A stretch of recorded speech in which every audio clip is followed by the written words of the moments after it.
তাহলে সন্তানের হক কয়টি? কয়টি? 10টি। কয়টি? 10টি। অনেক হক আছে, তার মধ্যে 10টি হক আমি বলবো। এমনিতে বৃদ্ধাশ্রমে দিয়ে আসে, এর পিছনে সব থেকে বেশি যার অবদান সেটি হলো পিতামাতা। এদের কারণে এরা বৃদ্ধাশ্রমে যায়। সেজন্য আমাদের দেশে আলোচনা হয়, ওয়াজ মাহফিলে, মসজিদ কেন্দ্রিক আলোচনা, সভা, সেমিনার, যত জায়গায় আপনারা শুনবেন পিতামাতার হকের উপরে আলোচনা। খুব কম সন্তানের কি কি হক আছে, পাওনা আছে, পিতামাতার কাছে সন্তানরা কোন কোন জিনিসটা পায়, এই বিষয়ে আজকে আলোচনা করবো ইনশাআল্লাহ। তো আমি মসজিদে এসেছি প্রায় 10টার দিকে। কটা? 10টা। তখন থেকে বই টই পড়তেছি, আপনাদের মসজিদের লাইব্রেরির বই কয়েকটা পড়লাম। মানে এই বিষয়ে আলোচনা করতে গিয়ে এমনিতে আর আলোচনা হয় না, হয় কেরামান কাতিবিন আছে না নাই? এই একটা বসে দিছে কেরামান কাতিবিন, আপনি কি বলবেন সব কিছু রেকর্ড হবে, আর দায়িত্ববোধ আছে। তো আমি ওই লিফলেটটা, পোস্টারটা দেখে চিন্তা করলাম যে ওইখানে যে লেখছে যে আমি বৃদ্ধাশ্রম থেকে বলছি আপনার সন্তানকে উচ্চ শিক্ষায় শিক্ষিত করবেন না, সুশিক্ষায় শিক্ষিত করুন। বর্তমান সময়ে যারা যত বেশি বড় শিক্ষিত, অধিকাংশ মানুষ, সকল মানুষ নয়, অধিকাংশ মানুষ, যারা যত বেশি শিক্ষিত তারা তত বেশি পথভ্রষ্ট, তারা তত বেশি কি পথভ্রষ্ট। তো আজকের আলোচনার বিষয়বস্তু কি? সন্তানের হক। সন্তানের, সবাইকে বলতে হবে সন্তানের হক। পিতামাতা লাঞ্ছিত হয়, অপমানিত হয়, দেশে গজব আসে, আযাব আসে, এগুলো সব আমাদের হাতের কামাই। রব্বুল আলামিন এক সূরার মধ্যে বলেছেন, যহারাল ফাসাদু ফিল বাররি ওয়াল বাহরি বিমা কাসাবাত আইদিন নাস। যহারাল ফাসাদু ফিল বাররি ওয়াল বাহরি বিমা কাসাবাত আইদিন নাস লিয়ুযীকাহুম বা'দাল্লাযী আমিলু লাআল্লাহুম ইয়ারজিউন। বান্দা, তুমি যা কিছু করো, আর জলে এবং স্থলে, পানিতে এবং পানির উপরে যা কিছু হয়, এগুলো সব তোমাদের হাতের কামাই। এটার থেকে বুঝলাম তেলের যে সংকট, এটাও আমাদের কি হাতের কি। একজনের গাড়িতে তেল আছে দেখলাম, সে তেল নিচ্ছে ট্যাঙ্কি ফুল, সেখানে যেও তেল নিচ্ছে। যে মানুষটা 200 টাকার তেল ভরায় সপ্তাহে, এই মানুষটা এখন একবারে 2000 টাকার তেল ভরায়। কোথায় যাচ্ছে এগুলো? কি বহির্বিশ্বে যুদ্ধ চলতেছে, আমাদের নিয়ন্ত্রণ হওয়া দরকার। সেখানে আমরা সিন্ডিকেট তৈরি করতেছি, নিজের কপালে নিজেই কুড়াল মারতেছি। কেউ কারোর জন্য গর্ত খুঁড়লে সেই গর্তে নিজে কেউ, অনেক মানুষ চিন্তা করতেছে এরকম করে একটা পরিবেশ হাঙ্গামা তৈরি করে দিয়েছে। কিন্তু হাঙ্গামা করে কি করবেন? সেই গর্তে আপনাকে করতে হবে। সেই জন্য সাবধান, বুঝে শুনে খরচ করবেন। কারেন্ট, তারপর উজুখানার এই কল, এই পানি যে বাইরে হয়, এগুলো একদম আস্তে ছাড়বেন। দেখবেন উজু করতেছে, পানির এমন জোরে ছাড়ছে, ও 10টা মানুষের পানি একাই খরচ করতেছে। তো পানি তো নিচ থেকে উঠে, ওইখানে তো আছে, ওইখান থেকে যদি পানি শেষ হয়ে যায়, তেল আপনি খরচ করতেছেন অথবা আপনি লুকায় রাখতেছেন, এরকম করতে করতে যদি নাই হয়ে যায়, তাহলে বিপদ কার? আমাদের বিপদ। এগুলো চিন্তা ভাবনা করে চলা, সতর্ক থাকা।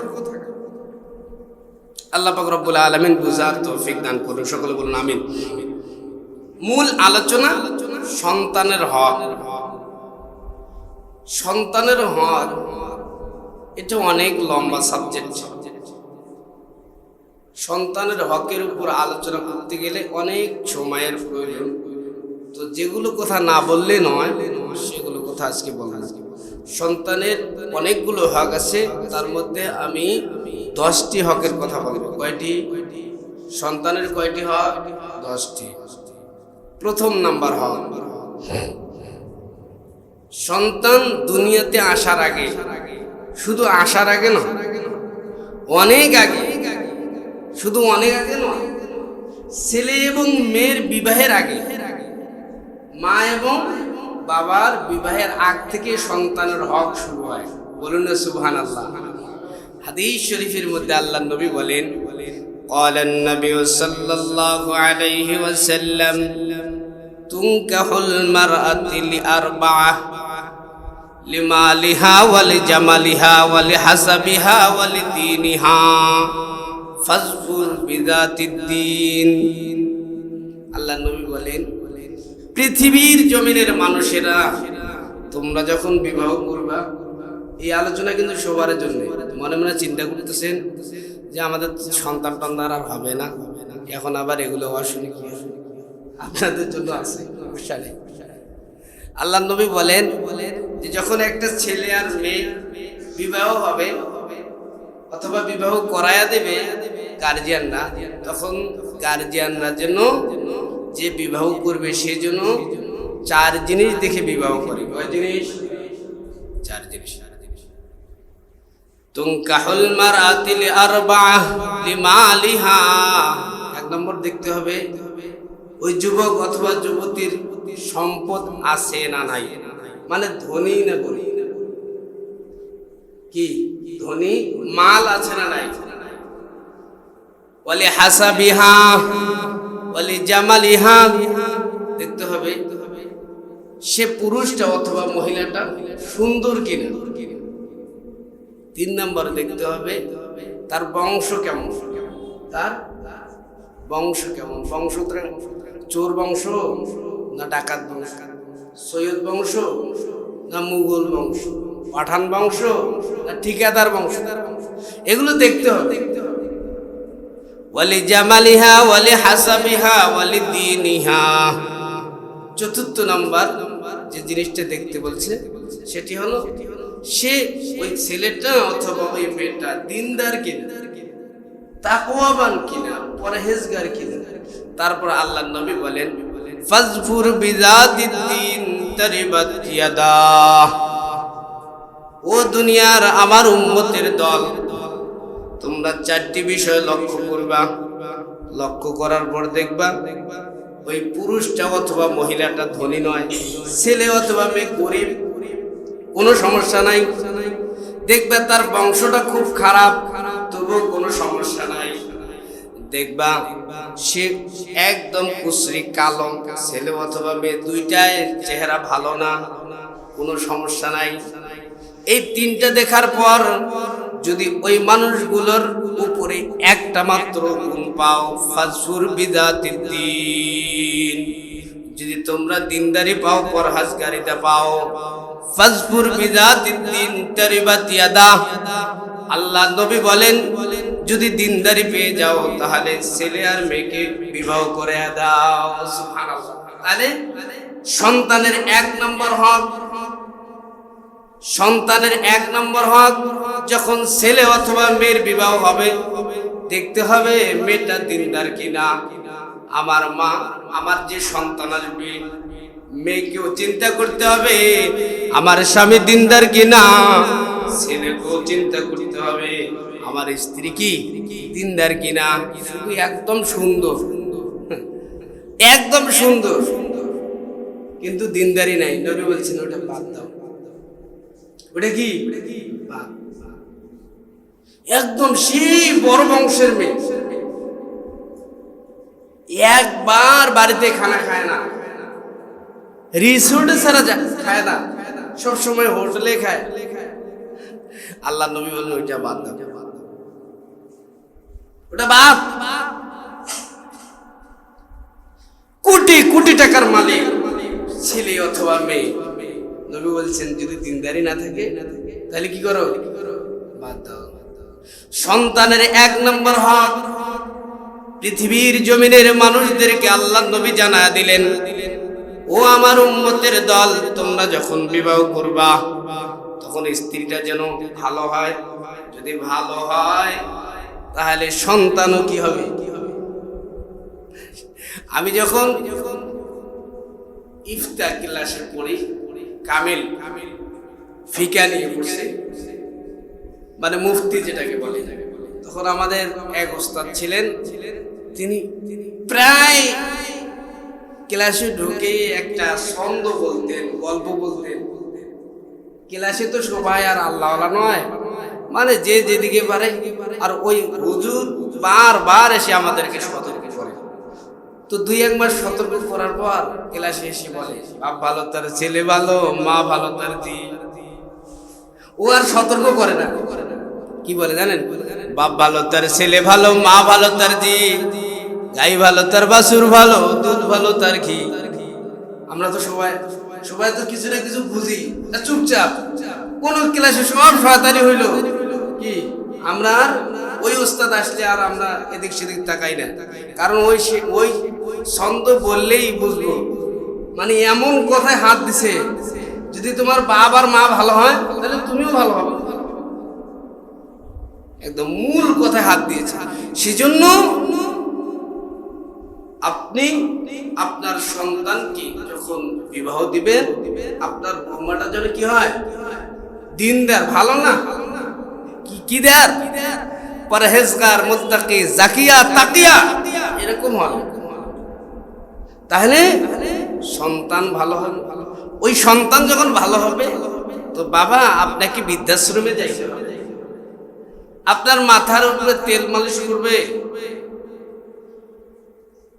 আপনাকে সম্মান আর ইজ্জত করবে। মা আপনার কবরের কাছে বারবার আপনার সন্তান যাবে। কিন্তু যদি ছেলে আর মেয়ে ভালো না হয়, তাহলে প্রথম যে অধিকার সন্তানের হক, সেটা কখন থেকে শুরু হয়, বিয়ের আগ থেকে। মা বাবার বিয়ের আগ থেকে সন্তানের প্রথম হক। সন্তান বলে, বাবা ও মা, ও বাবা আপনি আমার মা নির্বাচন করবেন ভালোটা। সন্তান বলে, বাবা আপনি আমার মা নির্বাচন করবেন ভালোটা। মা বলে, ও মা আপনি আপনার স্বামীকে নির্বাচন করবেন ভালোটা। যদি ভালো হয় তাহলে সন্তান ভালো হয়ে যাবে, এই সন্তান কখনো খারাপ পথে যাবে না।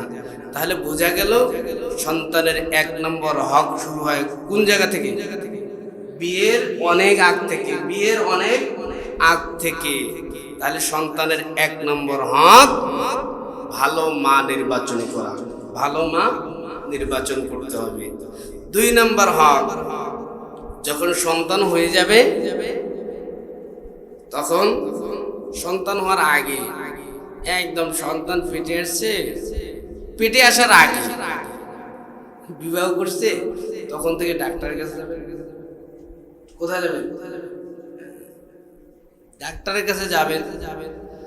ডাক্তারের কাছে যাইতে থাকবেন, সন্তান এখন আসেনি, আর ডাক্তারের কাছে যাইবেন। ডাক্তারের সাথে পরামর্শ করবেন কিভাবে সন্তান নিতে হবে, এগুলো বলবেন। বলার পর মনে করেন সন্তান চলে আসলো, আসার কমপক্ষে 1 মাস আগে কোথায় নিয়ে যাবেন? সিজারে। কোথায় বলেন না, কোথায়? কি একটা অবস্থা! এখানে যাদের বয়স 40 বছর, কার মাকে সিজার করা লাগছে? আছে? আমার মায়ের সন্তান হইল 8টা, একটা সন্তান খারাপ না, সব ভালো, সবাই ব্রেন ভালো, সবাই সুন্দর মতো চলতেছে, সিজার লাগলো না। কোন জামানায় যে চলে আসলাম, সিজার। সন্তানের 2 নম্বর হক, ভালো করে মনে রাখবেন, সন্তান হয়ে গেছে। এই আগের কথাগুলো কেন বললাম, আসতেছি। সন্তানের 2 নম্বর হক হলো, সন্তান হওয়ার সাথে সাথে যত তাড়াতাড়ি পারা যায়, ডান কানে আজান, বাম কানে বলেন না, ডান কানে আজান, ঢাকায় দেখা যায় অনেকগুলো ক্লিনিক আছে, মেডিকেল আছে। এক সপ্তাহ আগ থেকে শুধু মা থাকতে পারবে মেডিকেলে, কেউ ঢুকতে পারবে। দেখবেন, খোঁজ নিয়ে দেখবেন, এগুলো খোঁজ নেওয়া আছে। তো যেহেতু কেউ ঢুকতে পারবে না, আজানটা কোথায় হয়? বলতে পারেন হুজুর, আমার মেয়ে অথবা আমার স্ত্রী, আমার মা অসুস্থ হলে সিজার করাতে পারবেন না? 1000 বার করেন। কতবার? একবার না, অসুস্থ হলে 1000 বার করেন। শরীয়ত আপনাকে অনুমতি দিয়েছে।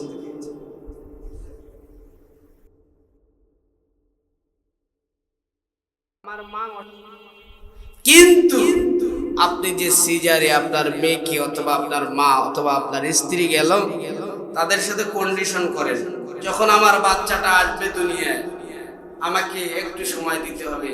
আমি তার ডান কানে আজান দেব, বাম কানে কি করব? ইকামাত। এটা হলো ইমানের প্রথম ভ্যাকসিন। কি ভ্যাকসিন? ইমানের কি ভ্যাকসিন? হামের ভ্যাকসিন দেয় না? হামের ভ্যাকসিন দেখবেন এমন এমন সতর্কতা অবলম্বন করি, এমন সিরিয়াস হয় সরকার, কেউ যেন বাদ না পায়। ঠিক তদ্রুপ বেধর্মী নাস্তিক আর মুরতাদ যারা আছে, তারা অনেক বুদ্ধি করার পরেও মুসলমানদেরকে লাঞ্ছিত করতে পারে না, লাইন থেকে ফালাইতে পারে না। তো বুদ্ধি করে এক কায়দা করছে। বুদ্ধি করে এক কায়দা কি? সিজারে নিয়ে যেতে হবে। সিজারে নিয়ে গেলে কি হবে? অধিকাংশ বাচ্চার কানে, আমি সবাইয়ের কথা বললাম না, অধিকাংশ বাচ্চার কানে যখন প্রথম ইমানের ভ্যাকসিন দেওয়া হয় না, ও সন্তান বড় হলে নাস্তিক হওয়ার আশঙ্কা 99%। দেখবেন, একটা গভীর চিন্তা করে দেখবেন, গভীর চিন্তা। আজ থেকে 30 বছর নাস্তিকের সংখ্যা নাই। কেউ কোরআনকে গালি দেয় না, কেউ মসজিদ মাদ্রাসাকে বাঁকা চোখে দেখে না।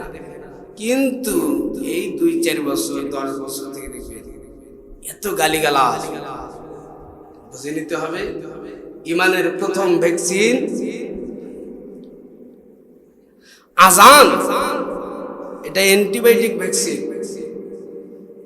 এই ভ্যাকসিন যে সন্তানের প্রথম কানে ভ্যাকসিন দেওয়া হয়, এর কলিজার মধ্যে আল্লাহর সাথে একটা কি হয়?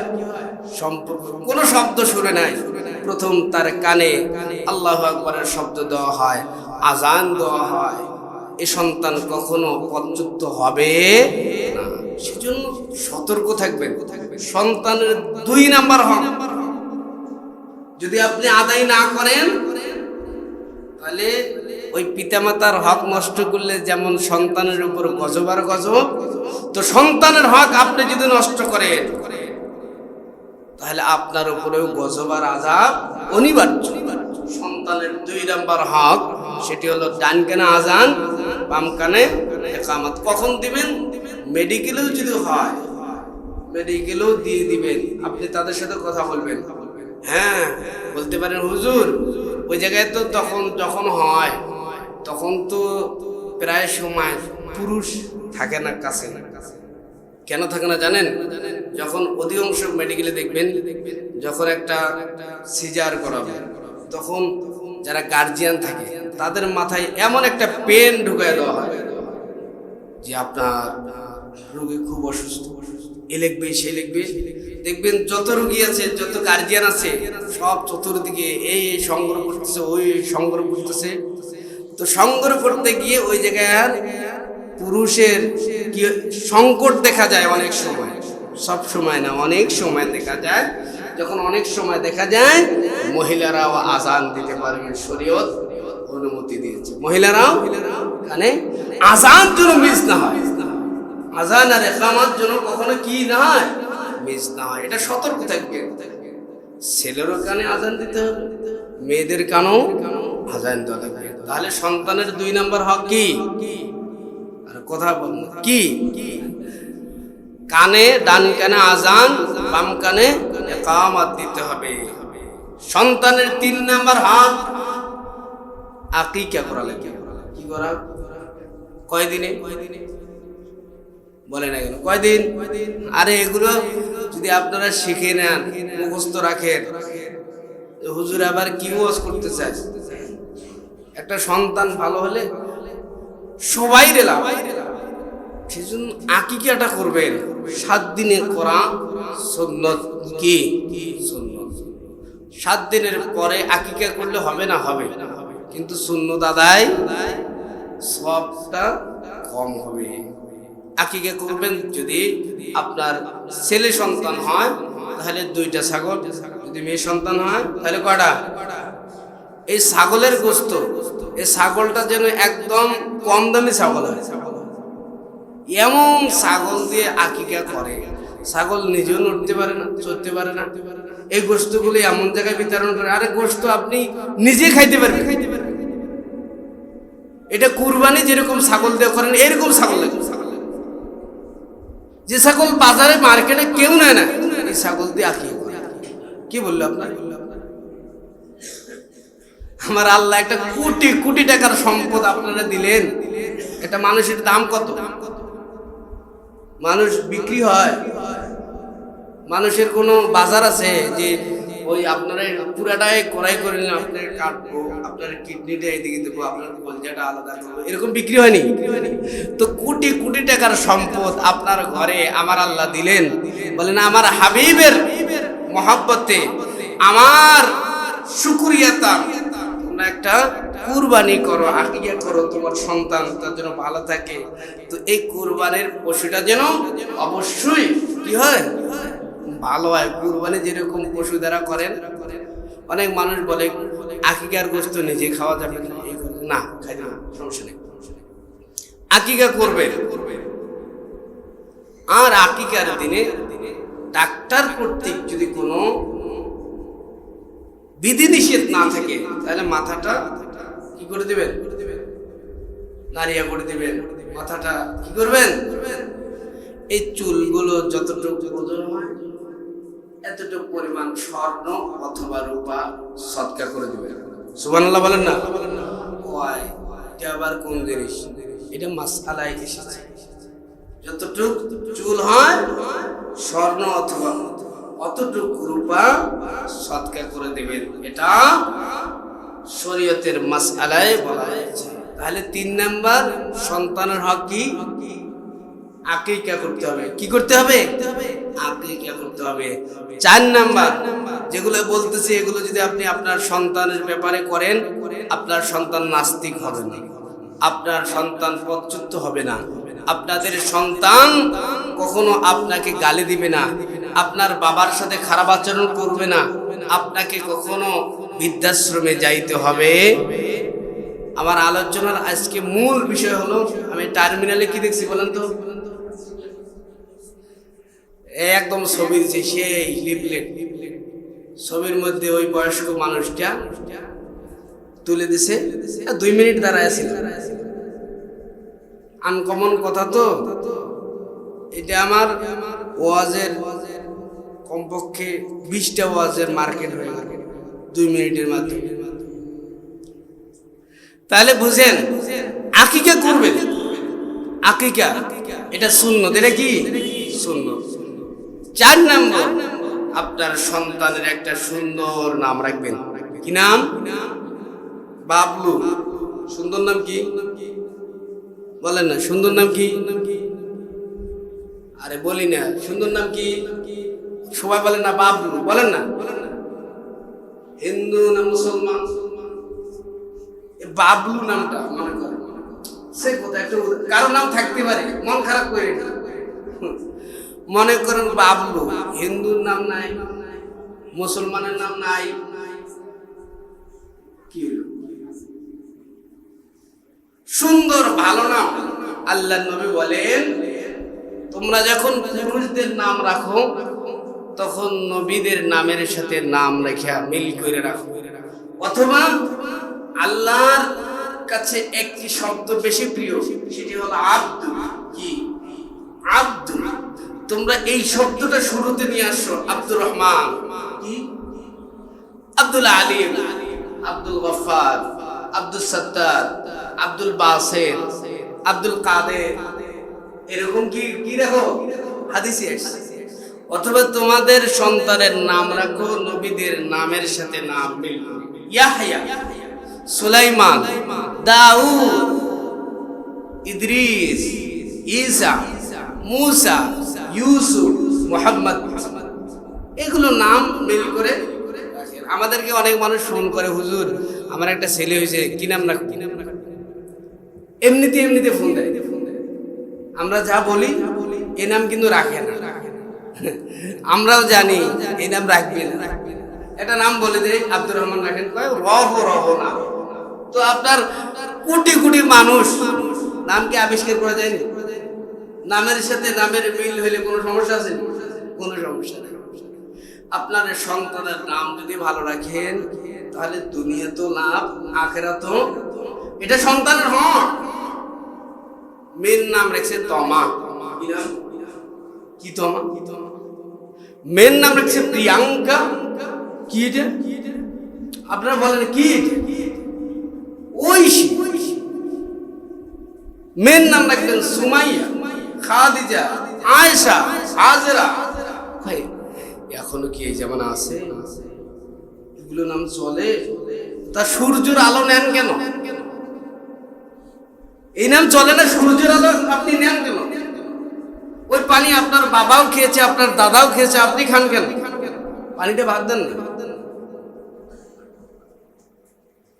এগুলো কোরআন থেকে আপনার শিক্ষা নেবেন। মন গড়া কোনো শিক্ষা নিলে দুনিয়াতেও ক্ষতির মধ্যে পড়বেন, আখিরাতেও কির মধ্যে পড়বেন। এক ঘটনা চলে এসেছে আজ থেকে প্রায় 12-13 বছর আগে বসছে।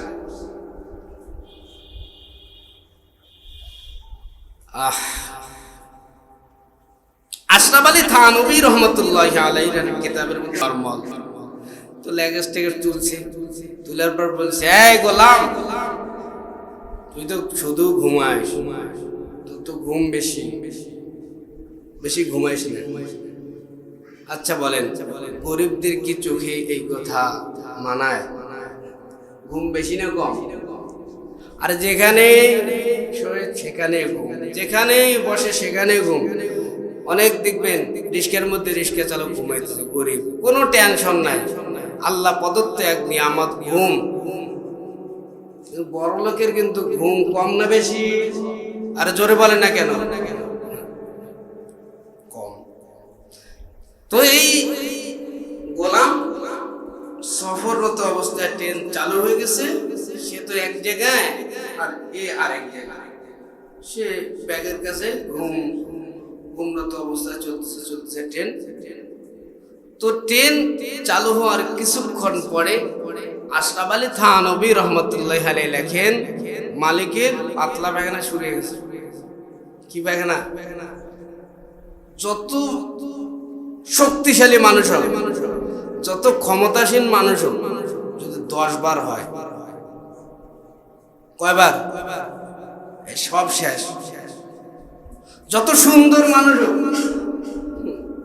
যদি শুধু 10 বার হয় দিনে, তো এর কিন্তু অতিরিক্ত হওয়া আরম্ভ হয়ে গেছে। তো যখন অতিরিক্ত হয়ে গেছে তখন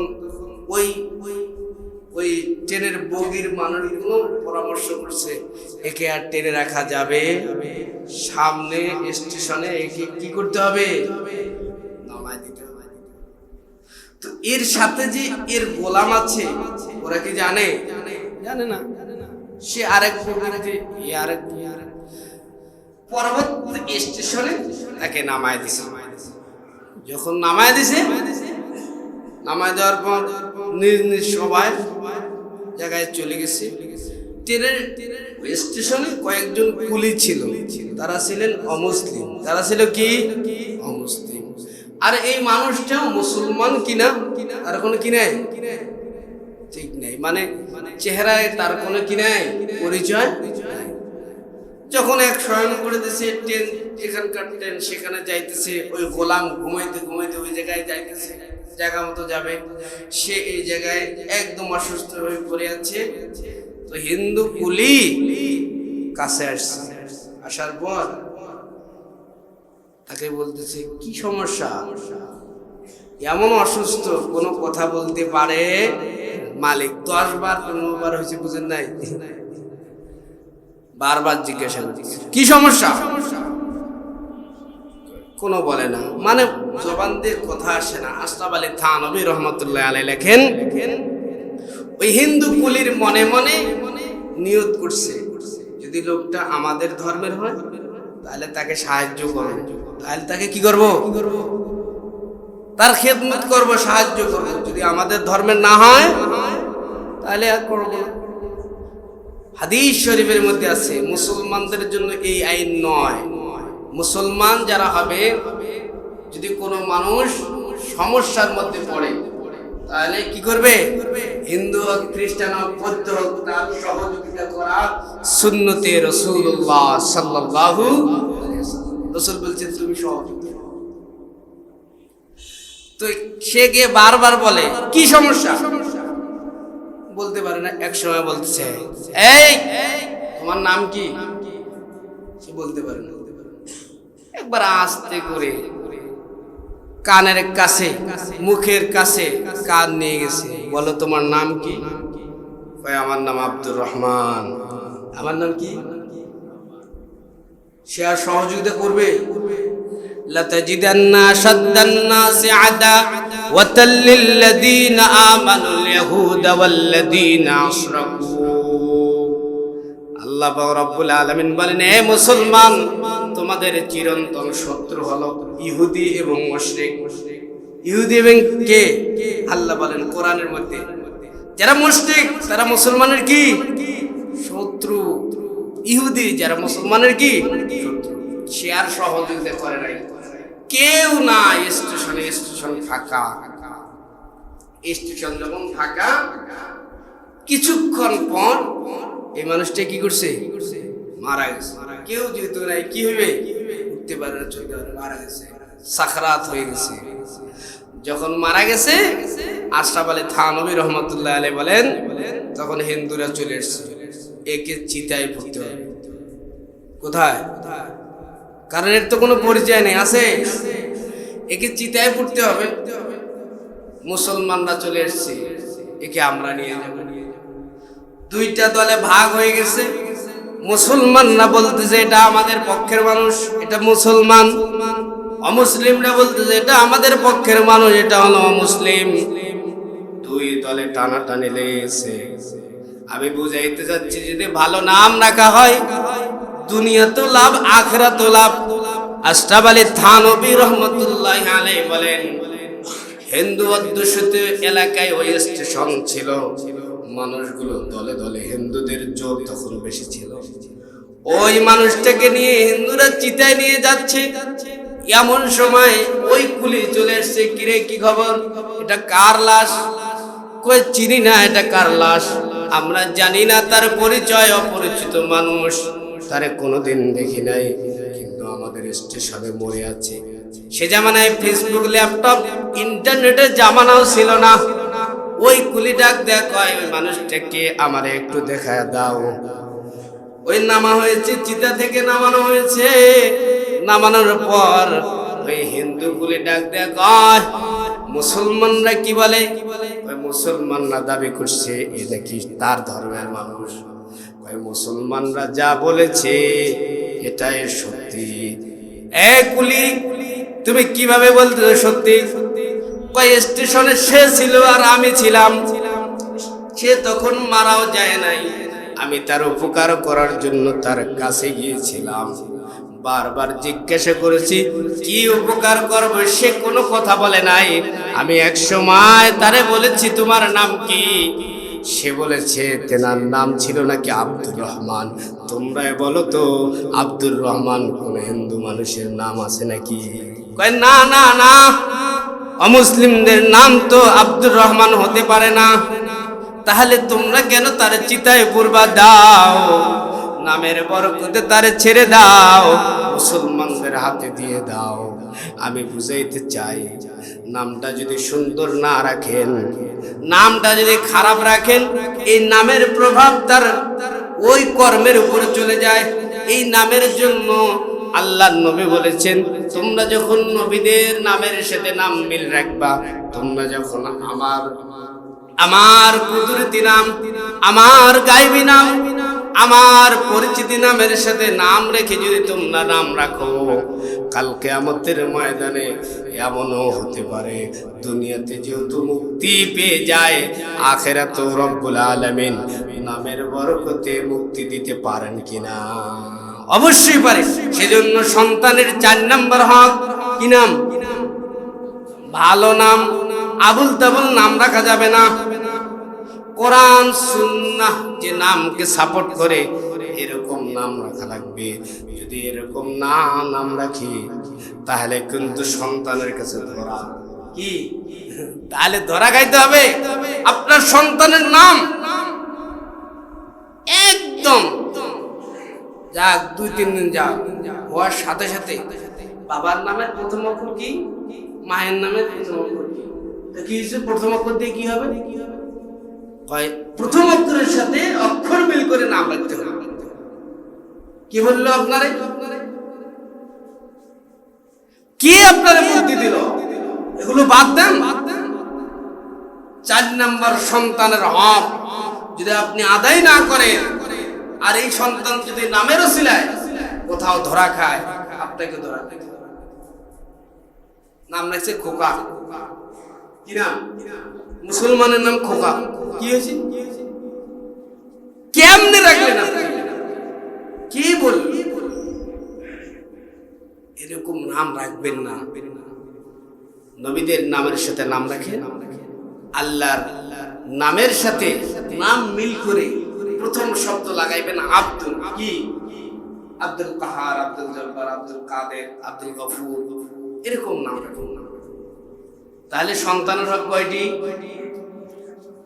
10টি। কয়টি?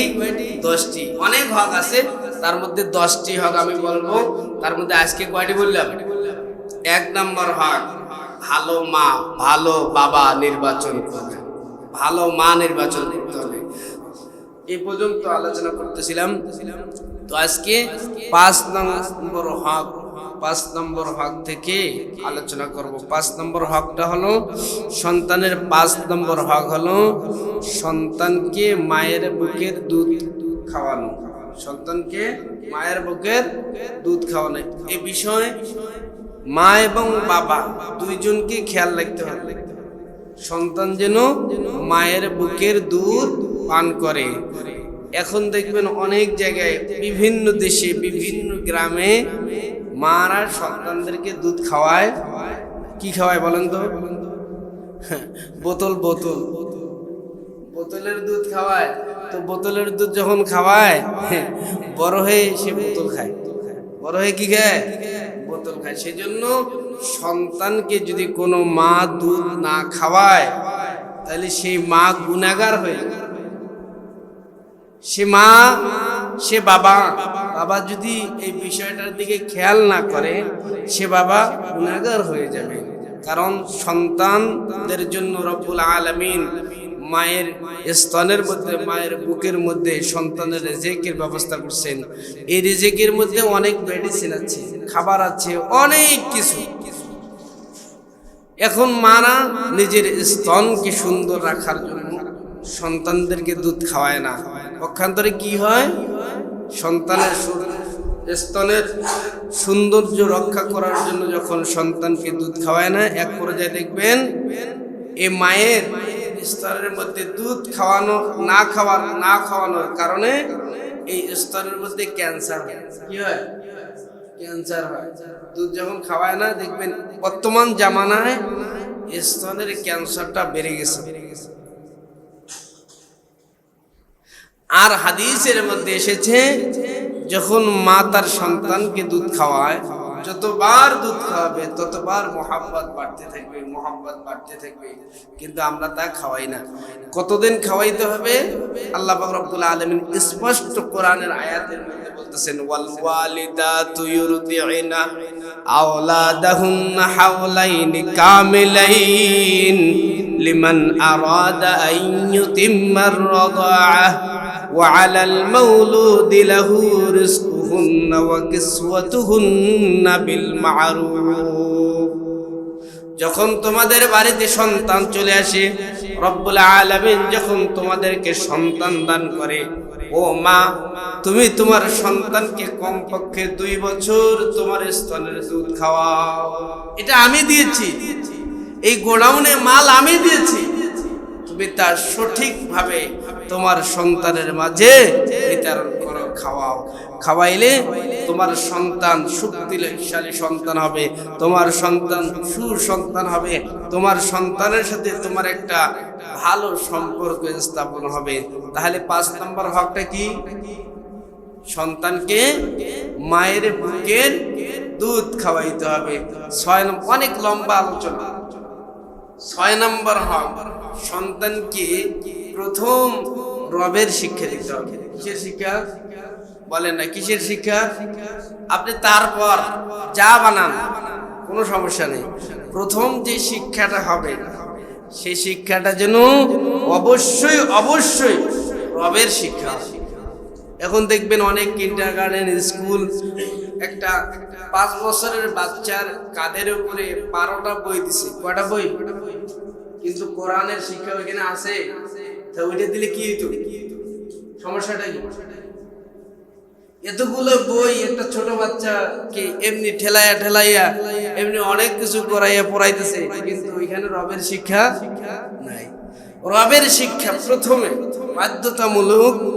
রবের শিক্ষা অবশ্যই অবশ্যই সন্তানের হক হলো, বাবা ও মা, আমাকে যেন আপনি রবের শিক্ষা দেন। যদি না দেন, কাল কিয়ামতের ময়দানে ধরা খাইতে হবে। বর্তমান বাংলাদেশের 100 ভাগ শিশুর মধ্যে 97 ভাগ শিশু কোরআন পড়া জানে না। কত ভাগ বলেন না? কত ভাগ?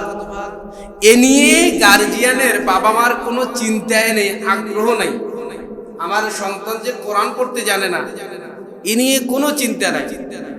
কিন্তু অঙ্ক পারলো না, বাংলা না পারলে, ইংরেজি না পারলে, সমাজ বিজ্ঞান না পড়লে অনেক চিন্তা। কিন্তু কোরআন যে আমার সন্তান পড়তে জানে না, এ নিয়ে রব্বুল আলামিন জবাবদিহিতা করবে, এ নিয়ে আল্লাহ পাক রব্বুল আলামিন ধরবে, এ নিয়ে আমাদের কোনো খেয়াল নাই।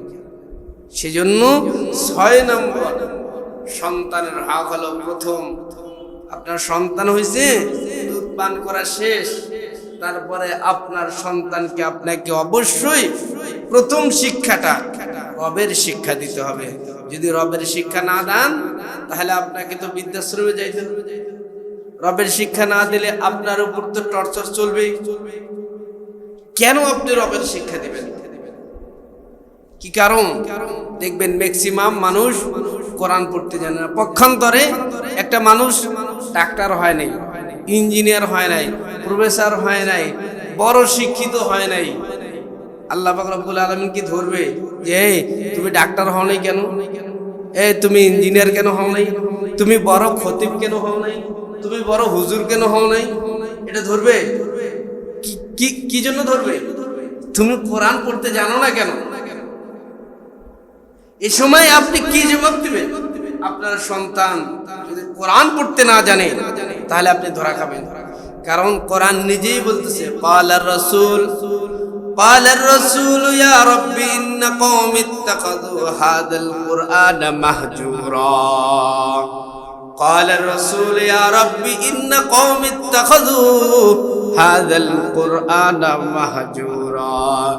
কাল কিয়ামতের ময়দানে রব্বুল আলামিনের পয়গম্বর যখন আপন উম্মতদেরকে সুপারিশ করতে থাকবে, সে সময় কোরআন যে নবীর কাছে দাঁড়াবে, কোরআন যে আল্লাহর কাছে বলবে, আল্লাহ, আমি এমন এক কোরআন ছিলাম যে কোরআনের মধ্যে কোনো পাল্টানো লাগতো না, যে কোরআনের মধ্যে কোনো ভুল ছিল না, যে কোরআনের ব্যাপারে কারো কোনো সন্দেহ ছিল না, যে কোরআন না জানলে নামাজ হয় না, যে কোরআন না জানলে কোনো কিছু আমল শুদ্ধ হয় না। ওর বাবা তারে কোরআন শিক্ষা দেয় নাই, ওর বাবারে আর ওরে আপনি জাহান্নামে দিয়ে দেন। নাউজুবিল্লাহ বলেন। আরে জোরে বলেন না কেন? আরো জোরে বলেন। কেন আপনার সন্তান কোরআন জানল না? সন্তান দুধ খাওয়ার পরেই যে হকটি আপনাকে অবশ্যই অবশ্যই পালন করতে হবে, কমপক্ষে কোরআনটা একটা খতম দিতে পারে। কোরআনটা যেন প্রতিনিয়ত পড়ার অভ্যাস থাকে। কোরআনের সাথে আমাদের সম্পর্ক দিন দিন শেষ। এখন যদি আমি প্রশ্ন করি, বলেন তো আজকে 1 পৃষ্ঠা কোরআন কে পড়ছেন? 100-র মধ্যে 99% মানুষ কি হইল? সময় দিয়েছেন আল্লাহ, সব দিয়েছেন আল্লাহ। যদি বলা হয় আপনার সন্তানদের মধ্যে কারা কারা কোরআন পড়তে জানে, 5টা সন্তানের মধ্যে একটা। যার তো একটা সন্তান আছে সে তো জানেই না। অনেক ফ্যামিলিতে একটা সন্তান যে আদর, যে যত্ন, হায় আল্লাহ, সন্তান যদি কোরআন পড়তে না পারে, পক্ষান্তরে রব্বুল আলামিন কোরআনুল আয়াতের মধ্যে বলেন, রব্বানা ইন্না আতা'না সাদাতানা ওয়া কুবরা'ানা ফাআদাল্লুনাস সাবিলা। অধিকাংশ মানুষ নিজের সন্তান, নিজের ছেলে মেয়েদের কারণে জাহান্নামে যাবে। নিজের সন্তান, নিজের ছেলে মেয়ে, নিজের মাল সম্পদের কারণে জাহান্নামে যাবে।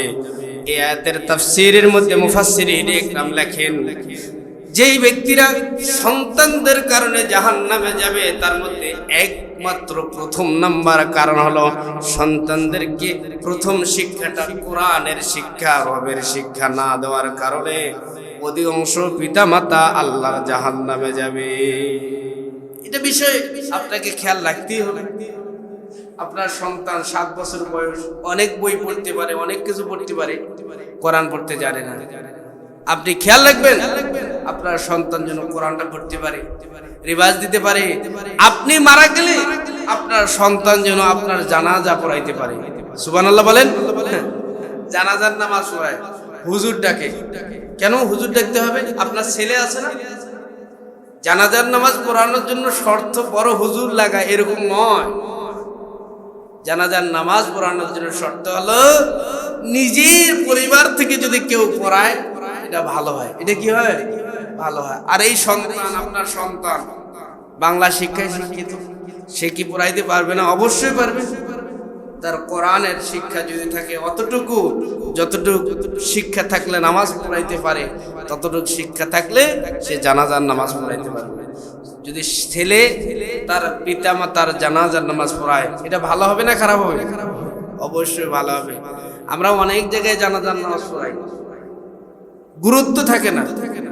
যখন আপনার সন্তান আপনার লাশটা নিয়ে সামনে দাঁড়ায় যাবে, এক একটা তাকবীর হবে, কলজা ফেটে রক্তক্ষরণ হবে, আমার পিতার জানাজার নামাজ আমার পড়াইতেছে। রব্বুল আলামিন যদি এই ব্যথাটা বুঝতে পারে ভালোভাবে, তার সন্তান তার জানাজার নামাজ পড়াইতেছে, রব্বুল আলামিন খুশি হয়ে তাকে মাফও করে দিতে পারে না? আল্লাহ বলেন, আমি এমন এক মাফ করনেওয়ালা যেটা কেউ পারে না, এটা আমি পারি। ইন্নাল্লাহা ইয়াগফিরুয যুনুবা জামিআ ইন্নাহু হুয়াল গফুরুর রহিম। সেজন্য আপনার সন্তান যেন আপনার জানাজা পড়ায়, আপনার সন্তান যেন 5 ওয়াক্ত নামাজ সুন্দরভাবে পড়তে পারে, আপনার সন্তান যেন কোরআনটা দেখে দেখে পড়তে পারে। এই জন্য সন্তানের 6 নাম্বার হক হলো পিতামাতার, সন্তানের হক হলো পিতামাতার কাছে 6 নাম্বার প্রথম শিক্ষা যেন রবের শিক্ষা হয়। 7 নাম্বার হক, বয়স যখন হয়ে যাবে তখন বাড়ির বিছানাটা তার জন্য আলাদা করে দিবেন। বিছানাটা কি করবেন? আলাদা করে দিবেন। বয়স হয়ে গেছে 10 বছর 15 বছর, মা বাবা যেখানে থাকে সন্তান ওই একই বিছানায়। অনেক ফ্যামিলিতে দেখবেন এরকম করা যাবে না। 7 বছর হয়ে গেছে, তাকে নামাজের তাগিদ দাও, তাকে একটা ঘরে আলাদা রাখো। যদি আলাদা ঘর না থাকে তাহলে আলাদা বিছানার ব্যবস্থা করো। যদি এই সামর্থ্য না থাকে তাহলে একই বিছানায় থাকতে পারবে, কিন্তু মাঝখানে একটা পর্দা লাগাইতে হবে। এটার ঈমান। এখন অনেক বড় বড় বাচ্চা হয়ে গেছে, 20 বছর বয়স, কয় আমার বাচ্চা। মেয়ের বয়স 21 বছর, কয় আমার বাচ্চা মেয়ে।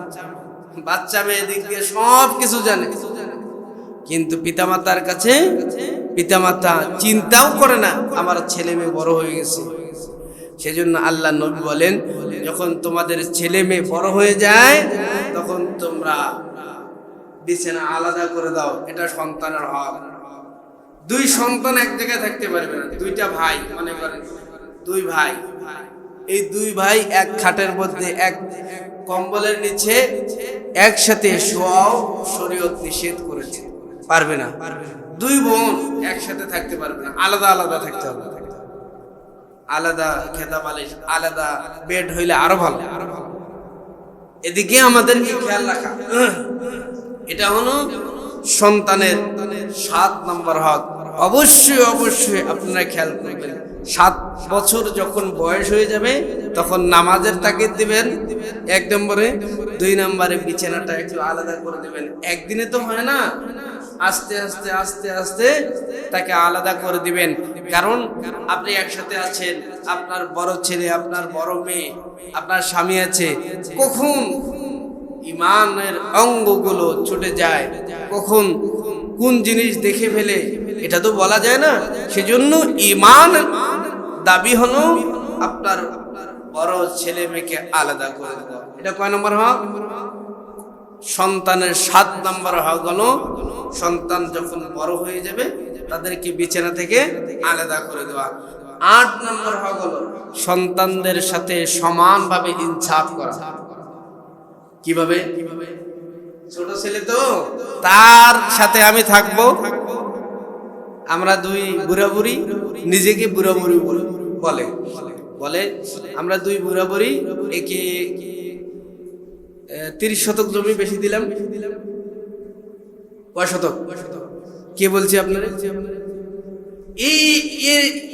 এর বাড়িতে থাকবো, এর বাড়িতে থাকবো, এর বাড়িতে খাবো, আর বড় 2টা ছেলে আছে, এদের বাড়িতে বেশি ভালো।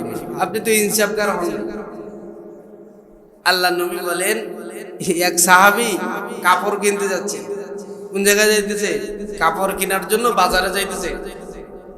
তো সাহাবীর সাথে নবীজির দেখা। নবীজি প্রশ্ন করেন, কি ওই কই যাচ্ছ? বলে আমি বাজারে যাই। কেন? কয় আমার ছেলের জন্য কাপড় কিনতে। এই কথাবার্তা বলে সাহাবী নবীজিরে কেটে চলে যাচ্ছে বাজারে। নবীজি চলে আসতেছে, এমন সময় জিবরাইল আমিন আসছে। কে আসছে? নবীজি শিক্ষক না, জিবরাইল আমিন আসছে। নবীজি আপনার সাহাবী কই যায়? আবার জিজ্ঞাসা করে ডাকছে, সাহাবী এদিকে আসো। কই যাও? বাজারে যাই। কেন যান? আমার ছেলের জন্য কাপড় কিনতে যাই। নবীজি আবার জিজ্ঞাসা করছে, ঠিকঠাক? জিবরাইল আমিন বললেন, নবীজি আপনি বলেন, তার বাড়িতে কি ছেলে একাই আছে না আরো কোনো সন্তান আছে? বললেন, জিজ্ঞাসা করলেন, সাহাবী আপনার বাড়িতে কি আপনার একটা ছেলে, আর কোনো ছেলে মেয়ে নাই? ভাই না, আরো আমার একটা ছেলে মেয়ে আছে। তো কি হয়েছে? তো জিবরাইল বললেন, ইয়া রাসূলুল্লাহ, ইয়া হাবিবাল্লাহ, আপনি আপনার সাহাবীরে বলেন যখন বাজার থেকে কাপড় নিয়ে আসবে সেজন্য ছেলে মেয়ে 2 জনের জন্যই কাপড় নিয়ে আসে। বলুন সুবহানাল্লাহ। ইনসাফ, যতজন ছেলে হোক, যতজন মেয়ে হোক, সমানভাবে ইনসাফ করতে হবে। ইনসাফ। অনেক পিতা আছে, অনেক মা আছে, অনেক পিতা আছে, তারা বলে আমার সম্পত্তি আমি দেব, আমার হাতে কলম আছে, যাকে ইচ্ছা তাকে বেশি দেবো, যাকে ইচ্ছা তাকে কম দেবো। এটা গ্রামে গঞ্জে বেশি হয়, দেখবেন একজনের বেশি দিয়ে দিচ্ছে, একজনের পেছনে সব করতেছে। এটা কিন্তু ইনসাফ হইল না। যদি ইনসাফ না করে সন্তানের হক সে নষ্ট করলো, এই সন্তানের হক নষ্ট করার কারণে পিতামাতা জাহান্নামে যাওয়ায় লাগবে। অনেক পিতামাতা ছেলে মেয়েদেরকে অনেকভাবে বর্ষনা দেয়, অভিশাপ দেয়। এটা তোরা যাবে না, এটা করা যাবে না।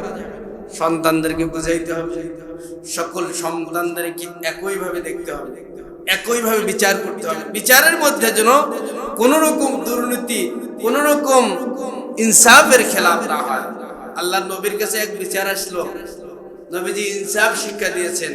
নবীজি যখন মদিনায় গেছেন, মদিনায় যাওয়ার পর আল্লাহ নবীর কাছে এক বিচার আসলো। কি বিচার? এক মহিলা, বড় বংশের মহিলা চুরি করছে। কি করছে? ওই মহিলার বিচার করলে মদিনার মধ্যে একটা হাঙ্গামা দাঙ্গামা লাগতে পারে, এরকম একটা অবস্থা। বড় বংশের এক মহিলা চুরি করছে, নাম হলো তার ফাতেমা। কি নাম? নবীজির এক মেয়ে আছে, তার নাম কি? ফাতেমা। ওই মেয়েটার নামও ফাতেমা, বড় বংশের মেয়ে, অনেক টাকাওয়ালা পয়সাওয়ালার মেয়ে। তো চুরি করছে যখন, তখন নবীর কাছে বিচার চলে আসছে। তো বিচার আসার আগে অন্য অন্য সাহাবীদের কানেও চলে গেছে যে কিভাবে মীমাংসা করা যায়, নবীজিরে কিভাবে থামানো যায়, এই বিচারটার জন্য একটু নরম হয়, এই বিচারটার জন্য একটুখানি নরম হয়, এরকম চিন্তা ভাবনা সাহাবীদের মাঝে চলতেছে। এমন সময় নবীজির কে বুঝাইবে? একজন নবীজির পালক পুত্র ছিল, তার নাম হলো জায়েদ। কি নাম? জায়েদ।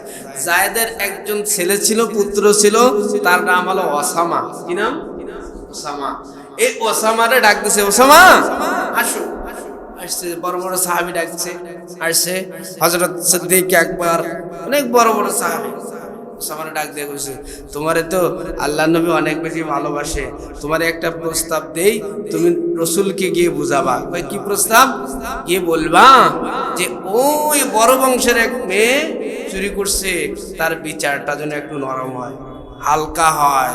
আচ্ছা ঠিক আছে। রাসূলের কাছে জায়েদ বিন ওসামা বিন জায়েদ চলে গেছে। দাদা কি হয়েছে? কয় বড় বংশের মেয়ে চুরি করছে, বিচারটা একটু হালকা করে করিয়েন। নবীজির সুন্দর চেহারাটা লাল হয়ে গেছে। কয় আমি কি বিচার করব? বিচার তো আল্লাহর কোরআন করে ফেলছে, ওয়াস-সারিকু ওয়াস-সারিকাতু ফাকতাউ আইদিয়াহুমা জাযাআম বিমা কাসাবা নাকানাম মিনাল্লাহ।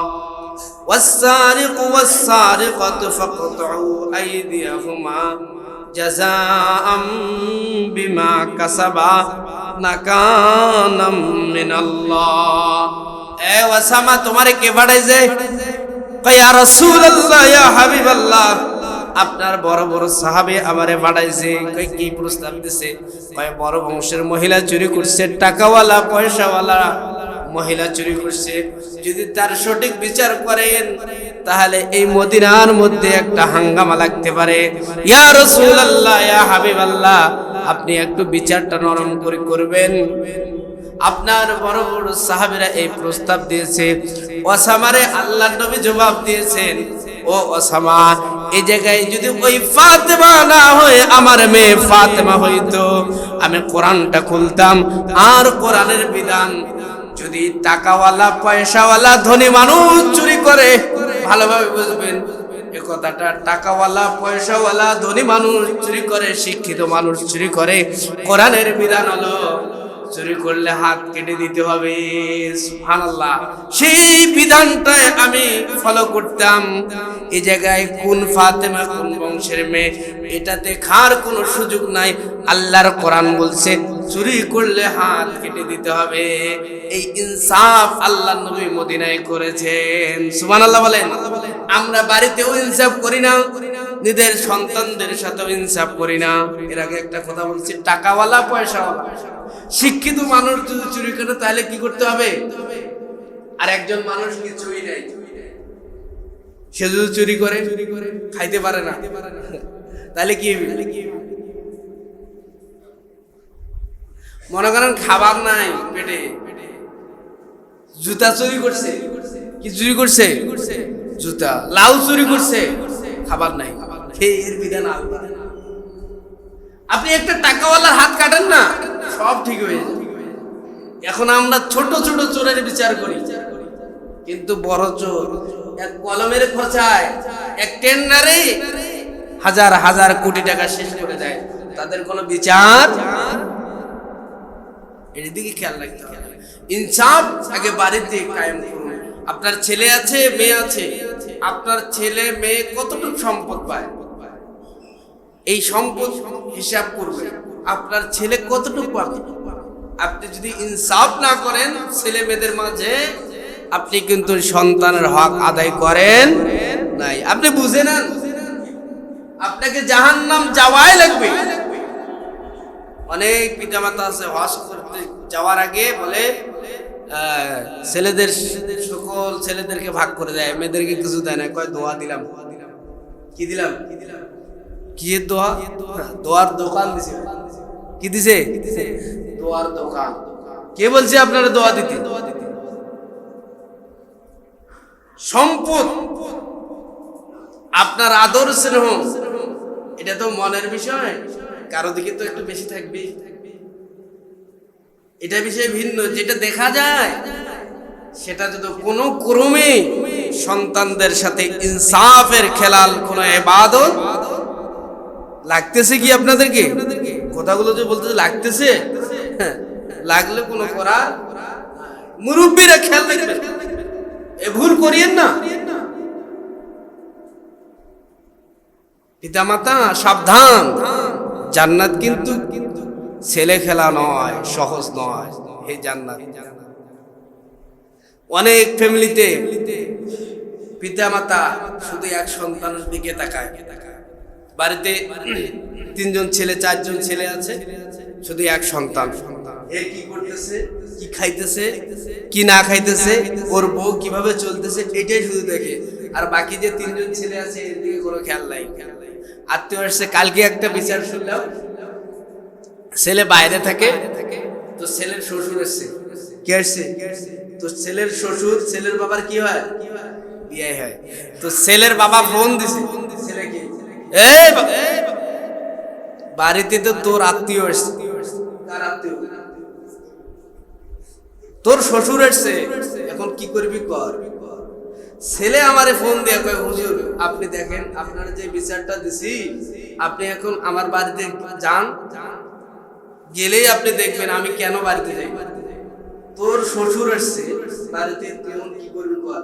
পক্ষান্তরে ছোট ছেলের যখন শ্বশুর শাশুড় আসে বাড়িতে, তখন কারো কোনো খবর নাই, কাকু বলে না, কোনো জায়গায় ফোন দেওয়ার দরকার নাই। বিআই সাহেব যাইতেছে বাজারে, খরচ করে নিয়ে আসতেছে। বলেন সন্তানের প্রতি জুলুম হইল না ইনসাফ হইল? এক সন্তানকে দেখবেন, বাকি সন্তানকে দেখবেন না। আপনি নামাজ পড়বেন, হজ করবেন, যাকাত দিবেন, একদম জান্নাত থেকে পালে আসছেন, এমন হুজুর হইছেন। আল্লাহ এগুলো সব বুঝে। আল্লাহ এগুলো কি বুঝে? সব বুঝে। আপনি কত নম্বর মুসলমান? সেজন্য সন্তানের হক 8 নাম্বার। কয় নাম্বার? 8 নাম্বার। ইনসাফ। ইনসাফ সকল ছেলে মেয়েদের সাথে সমানভাবে ইনসাফ করতে হবে। আর মনের ভালোবাসা, এটা তো একজনের দিকে বেশি যাবেই, কম যাবেই। এটা যেন বুঝতে না পারে কেউ, কোনো সন্তান যেন বুঝতে না পারে আপনি বড় ছেলেটারে বেশি মহব্বত করেন, এটা মনের বিষয়। সন্তানের 8 নাম্বার 9 নাম্বার হক হলো বেশি বেশি সামনাসামনি সন্তানদেরকে আদর সোহাগ না করা। বেশি বেশি সামনাসামনি, একদম সামনে আছে, মনে করেন আপনার কাছে খেলনা চাইছে, আমার এই খেলনাটা লাগবে, বলতে দেরি, আনতে দেরি নাই, এই সন্তান ধ্বংস। এই সন্তানের জেদ বেশি হয়। আল্লাহর নবী বলছেন সন্তানকে ত্যাগ শিক্ষা দাও। কি শিক্ষা দাও? ভোগ শিখাইও না। চাইছে এক জিনিস খাইতে, মা খাইলো কিনা দোকান গিয়ে সব নিয়ে আসি, দাও বাবা নাও, নাও যা লাগে দাও। এরকম দিতে দিতে দিতে দিতে এক পর্যায়ে বন্ধুর পাল্লায় পরে বন্ধুর খাওয়া ইয়াবা বাবা। বন্ধুর কাছে আর কয়দিন খাবে? আস্তে আস্তে মা বাবার কাছে টাকা নেয়, খায়, টাকা নেয়, চলতে থাকে, যা চাইছে তাই দিছে। এখন টাকাও সে দিতেই থাকে, দিতেই থাকে, দিতেই থাকে। যখন এক পর্যায়ে টাকা তো আর সে ছাপায় না, টাকাও শেষ, সন্তানের উপরে হাত শুরু করে দেয়, হাত লাগায়।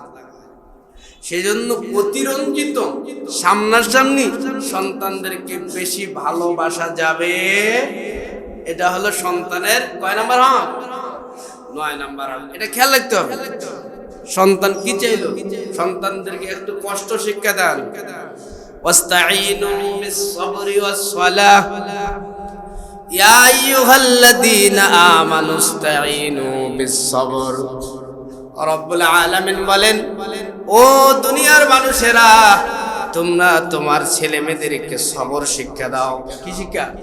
সবর শিক্ষা দাও, ধৈর্য ধারণ করতে শিক্ষা দাও, ত্যাগ শিক্ষা দাও। ভোগ শিক্ষা দিও না, ভোগ বিলাস এগুলো শিক্ষা দিও না, ত্যাগ শিক্ষা দাও।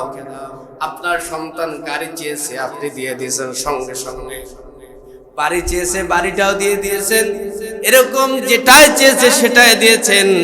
এক পর্যায়ে সন্তান চাঁদকে ভালো লাগবে, সন্তান বলবে আমার চাঁদ লাগবে। আপনি চাঁদ কেমনে দিবেন? যারা ভালোবাসছে তাদেরকে জিজ্ঞাসা করেন। সন্তানের 10 নম্বর হয়ে গেল, এটা ইম্পর্টেন্ট পয়েন্ট। সন্তানের 10 নম্বর হয়ে গেল, সন্তানের যখন বয়স হয়ে যাবে, সন্তানের যখন বয়স হয়ে যাবে, সন্তানকে বিবাহ দিতে হবে। কি দিতে হবে? নিজের পায়ে দাঁড়াক, তারপর বিবাহ দেব। কার পায়ে? আরে জোরে বলেন না, কার পায়ে? হে, এতদিন কার পায়ে দাঁড়াইছে? প্রতিষ্ঠিত হোক, তারপর বিবাহ দেব। প্রতিষ্ঠিত। আল্লাহর নবী বলেন, বিবাহ দিয়ে দাও। মানুষগুলো বিবাহের পরে প্রতিষ্ঠিত হয়, আর আমরা এখন পাল্টায় নিছি, প্রতিষ্ঠিত হব তারপর বিবাহ করব। দেখবেন যত মানুষ টাকাওয়ালা হয়েছে, ম্যাক্সিমাম মানুষ 99% মানুষ বিবাহের আগে গরিব ছিল, বিবাহের পরে মানুষগুলো ধনী হয়ে যায়।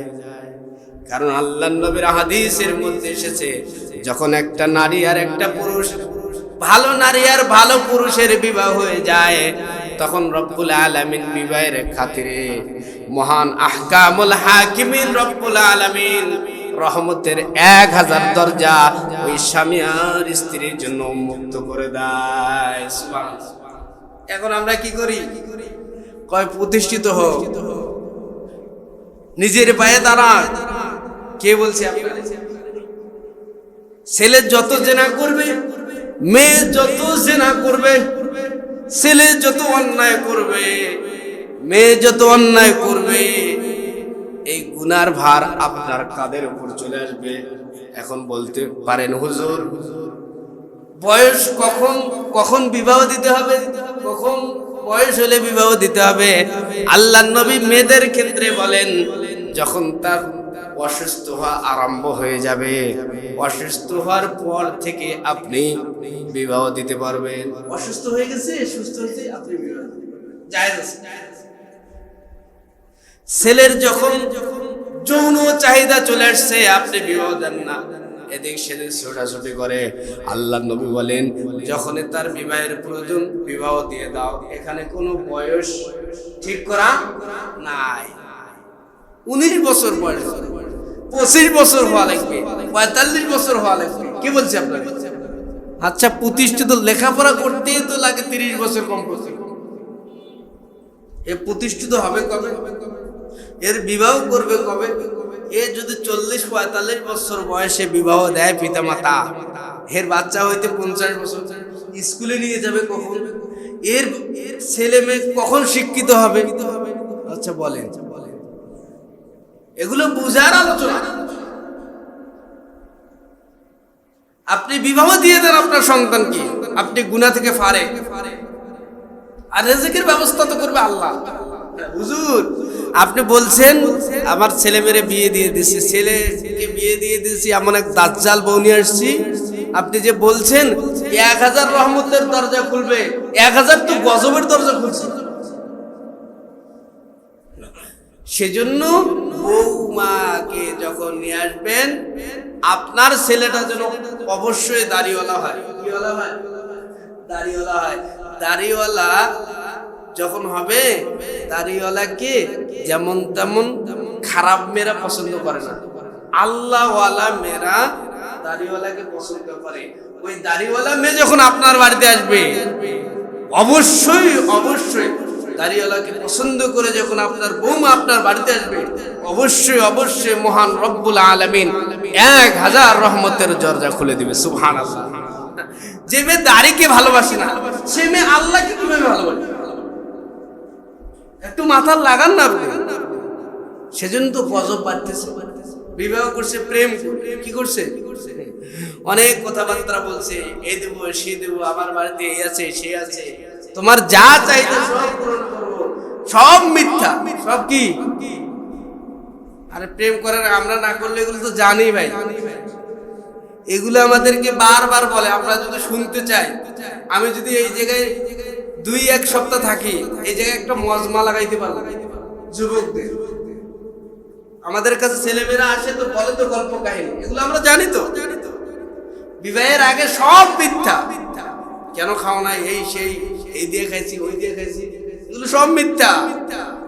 আপনার ছেলে আপনার মেয়ে যখন বয়স হয়ে যাবে, ম্যাচিউরড হবে, আপনার সন্তান যখন বিবাহের উপযুক্ত হবে, সন্তানের 10 নম্বর হক পিতামাতা আমাদের বিবাহ দিয়ে দাও। আর পিতামাতাকে এসে বলার সাথে সাথে, অথবা আপনি চলনে বলনে বলে কৌশলে যদি বুঝতে পারেন আপনার সন্তান বিবাহ চাইতেছে, আপনি তাড়াতাড়ি বিবাহ দেন। তাহলে মোট কথা সন্তানের হক কয়টি? জোরে বলেন না, কয়টি? 1 নম্বর ভালো মা নির্বাচন করা, ভালো মা নির্বাচন করা। 2 নম্বর ডান কানে আজান, বাম কানে ইকামত দিতে হবে। 3 নম্বর আকিকা করবেন। 4 নম্বর একটা সুন্দর অর্থবোধক নাম রাখবেন, ভালো নাম। 5 নম্বর সন্তানকে অবশ্যই অবশ্যই স্বামীর খেয়াল রাখতে হবে, সন্তানকে অবশ্যই অবশ্যই মায়ের দুধ খাওয়াতে হবে। 6 নম্বর প্রথম শিক্ষা, রবের শিক্ষা দিতে হবে। কিসের শিক্ষা? রবের শিক্ষা। 7 নম্বর বয়স হয়ে গেলে বিছানাটা আলাদা করে দেবেন। 8 নম্বর ইনসাফ করবেন সন্তানদের সাথে। 9 নম্বর বেশি বেশি সামনাসামনি ভালোবাসা দেখাবেন না। 10 নম্বর বয়স হয়ে গেছে, আপনি তারে বিবাহ দিয়ে দিবেন।